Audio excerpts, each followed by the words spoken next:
Hello বন্ধুরা, আমার সালাম নিন। আসসালামু আলাইকুম। আশা করি আপনারা সবাই ভালো আছেন ইনশাল্লাহ, এবং আমার প্রত্যাশাও তাই। সেই সাথে আমার প্রীতি ও শুভেচ্ছা নিন। আজ এ পর্যায়ে যে বিষয়ে কথা বলবো তা হচ্ছে, প্রত্যেক মানুষই নিজ ধারণায় একটা না একটা আগ্রহ পোষণ করে থাকে। শয়তান ও মানসিক প্রবৃত্তি তাদের মন্দ কাজকেই তাদের দৃষ্টিতে সুশোভিত করে রেখেছে। এটা মানসিক বিভ্রান্তি। মনে রাখবেন, শয়তান ও মানসিক প্রবৃত্তি মানুষের মন্দ কাজকে মানসিক বিভ্রান্তি সৃষ্টি করে তাদের দৃষ্টিকে সুশোভিত করে রেখেছে।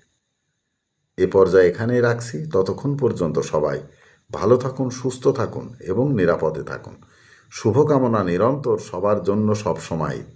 ধন্যবাদ ফেসবুক মেটা, ধন্যবাদ সকল বন্ধুসহ সবাইকে। আবার দেখা হবে অন্য কোনো ভিডিওতে। আল্লাহ হাফেজ।